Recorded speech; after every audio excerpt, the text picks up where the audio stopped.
Hello, my name is Karen Von Strabel, and thank you for viewing my presentation on mastering a creative mindset. Tomorrow is another day for Stanford University.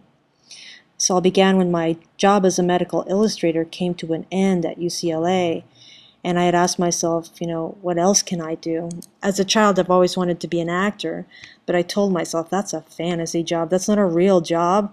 But then I said to myself, if I can get one dream job, then I can certainly get another. So I woke up the next day and told myself, today I'm going to be a Hollywood actor. I went to a casting agency and signed up, and while I was driving home, my cell phone rang.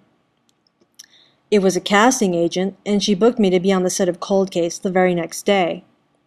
So instead of me working with surgeons and dentists, like I usually do, my new coworker was Dabney Coleman. Later, I landed a regular job working every day on a new show called House MD.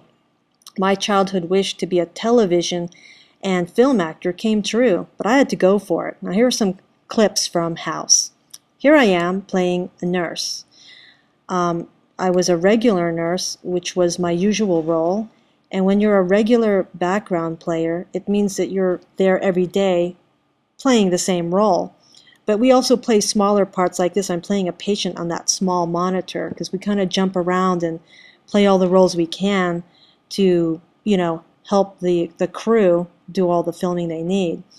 Here's a different nursing station that we have to keep alive and busy. This is a walkthrough, and here I am pointing. You can see all kinds of activity, so it looks like there's life in the hospital. Here's another floor where we have a different desk. And there's Hugh Laurie, where Dr. House is peeking around the corner, and he's going to put his red coffee cup down next to me.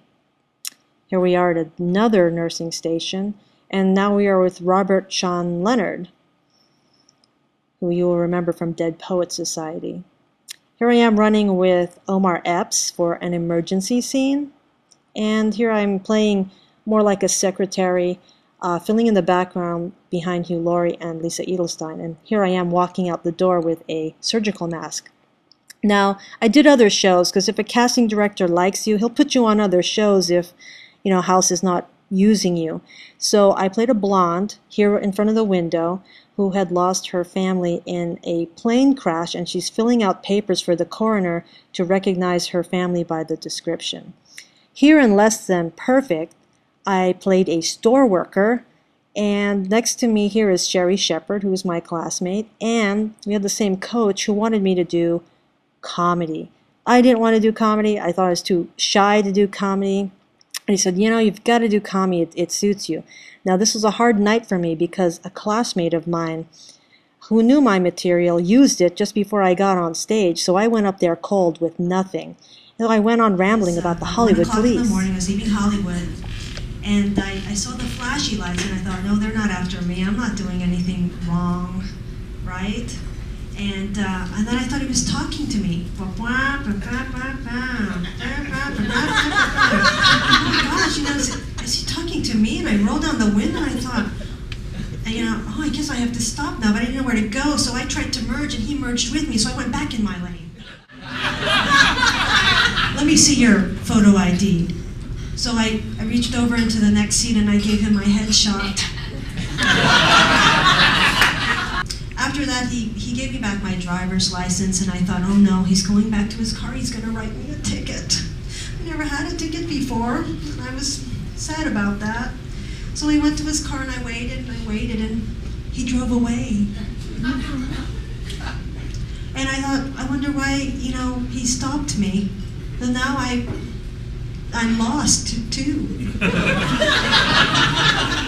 think I was in Studio City. I don't really know. I can only go home and come back, go to Hollywood and come back. I can't stop at places I don't know because then I won't remember, what I'm doing. I was blonde for a year and I'm just recovering now.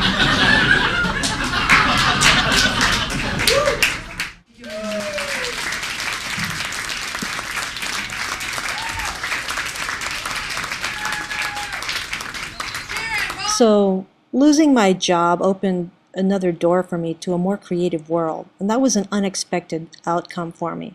I usually work behind the cameras now, and that's a creative world too.